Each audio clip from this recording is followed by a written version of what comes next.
Hey, what is going on guys? RvzStealth here, and in today's video, I'm going to be giving you guys my opinion on the best top laners for patch 6.5.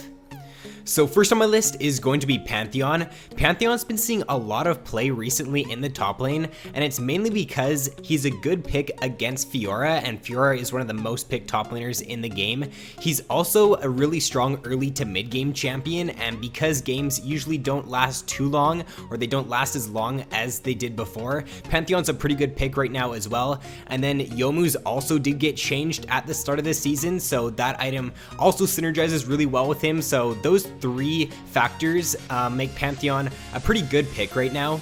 He's got great poke in the laning phase with his Q. He can just easily poke out a lot of the melee top laners in the game, and it just allows him to easily CS and easily win his lane most of the time.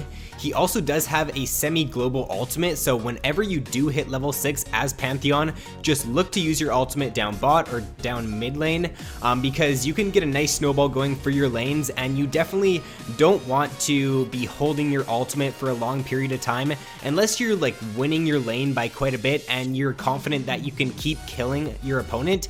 Then in that case, stay in your lane. But if you are going even in lane, or if you're losing your lane, then definitely look to take advantage of your ultimate.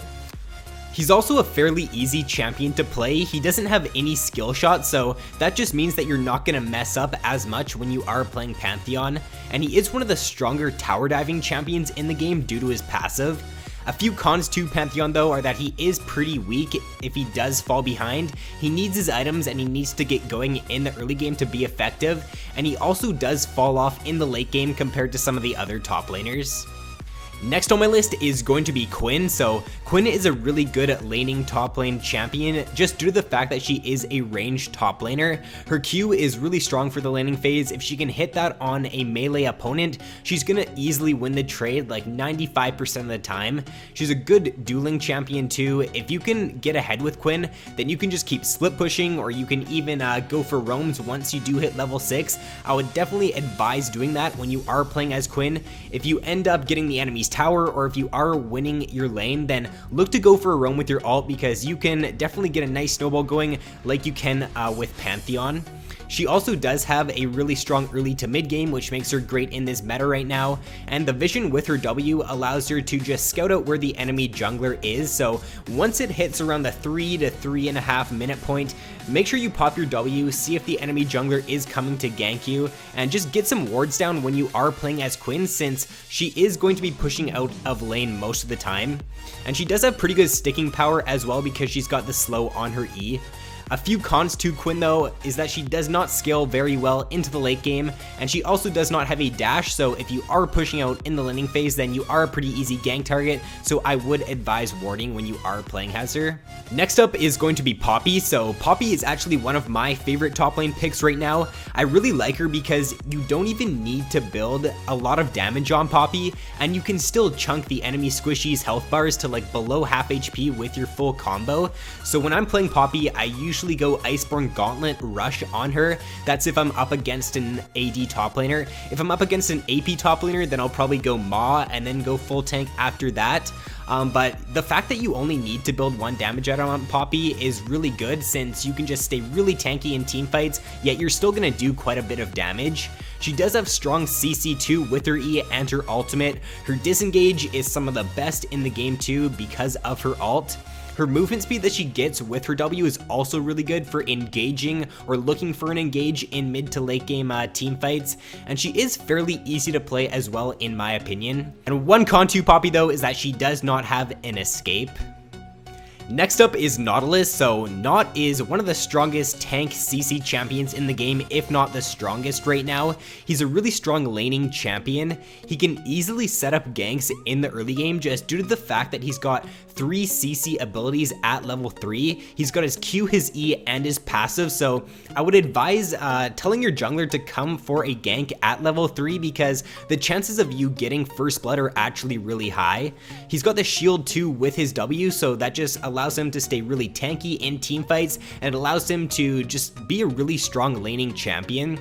His pick potential is also really good. If you get ahead with Nautilus, you can always just look for engages with your Q, or you could go for flash ult engages, so when you are playing as Not, if you see the enemy squishy cutout, don't be afraid to engage on them because you can follow that up with a lot of CC, and as long as your team does end up following up, you should be able to net the kill on them. He does have pretty good peel too with his E and his ultimate. A few cons to Not though, or one con to him, is that he is a relatively easy gank target in the early game since he does not have a gap closer, so if you are pushing out in lane, make sure you do ward up. And to round out my top 5 for this patch, I have Malphite. So right now, Malphite is sitting at the highest ban rate for any champion in the game. I'm pretty sure he's got something like 60% ban rate. So if he isn't banned, definitely look to pick him. He's a really strong engaged top lane champion. His ultimate is fairly easy to use, and it's such a rewarding ability if you can hit it on multiple targets in a team fight. The fact that it does quite a bit of damage and it also knocks up the enemies just makes it a really strong ability. He's super tanky too. Once you do get to mid to late game team fights, it's really hard to kill a Malphite.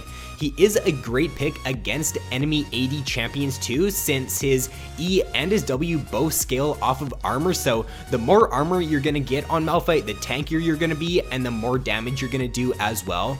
He's also a really good pick against some of the meta champions in the game right now. We're seeing a lot of AD assassins being played in the mid lane, and in the top lane, Fiora is one of the most picked top laners, so Malphite does a really good job against her.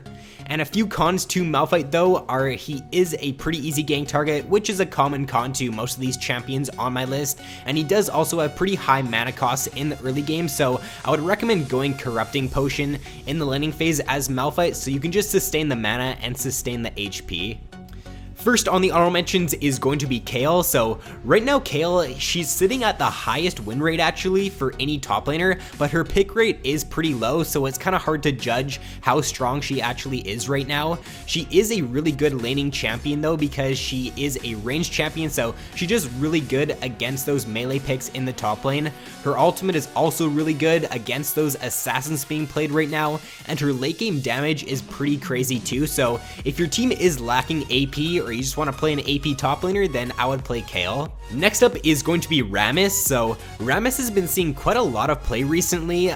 He's being played a lot in the LCS, and I've seen him quite a bit in solo queue recently too. He's a pretty good pick in the top lane right now just because there aren't a lot of top laners being played that can bully out Rammus in the laning phase, and as long as he can get his items and he doesn't end up like dying for first blood in the laning phase, or he doesn't end up dying in the laning phase, then once you get to mid to late game team fights, he's just going to be so tanky. He provides really good CC too with his E and his Q, so I think that if you are looking for a good strong tank top lane champion, then Rammus is a great pick right now. Next up is Nasus. So Nasus is also a great tank top lane champion. As long as you can stack your Q in the laning phases Nasus, then you can be really successful on him. I wouldn't recommend picking him blind though, because he does have quite a few counters in the laning phase. Unless you are really confident on your Nasus, then I would recommend picking one of the other champions on my list. But if the enemy team does lock a fairly passive top lane champion, then I would definitely recommend picking him in that situation. Next up is Trundle. So I feel like Trundle is also pretty underrated right now. We are seeing a lot of tank top lane champions being played, like Rammus, Nautilus, Nasus, so Trundle is a really good pick against tank picks since he can just pop his ultimate on them in team fights. He's going to steal their resists, and he's going to be really hard to kill, and he's still going to deal quite a bit of damage since you are going to want to go maybe 1 or 2 AD items on Trundle. So if you haven't played Trundle this patch, I would definitely recommend trying him out. Next up is going to be Wukong. So Wukong is definitely one of the better teamfight top lane champions in the game. Him and Malphite are 2 of the best teamfight top laners since they have really strong ultimates. Wukong, if he does get a good engage and he gets his ultimate off on a few targets, then he's going to deal a lot of damage, and he's also going to provide some really strong crowd control for his team. So if you're looking for a good teamfight top laner, I would play Wukong. And lastly, on the honorable mentions for this patch, I have Fiora. So even though there are quite a few known counters to Fiora now, like Pantheon, Rammus, and Malphite, I do still think she is a fairly strong pick in the right hands, or if you can find the right matchup, just due to the fact that she snowballs really hard. She's a great pick if you can get that first kill on your opponent in the laning phase. If you do get ahead, you're just going to be able to keep killing your opponent over and over again, and then you can end up going for roams and snowballing your other lane. So if you are a good Fiora player, or if you do find the right matchup, I would still pick her for sure. So that is going to be it for the video, guys. If you did enjoy, then be sure to drop a like, subscribe if you have not already. So thanks for watching, guys. I hope you all have a great day, and I will see you in my next video.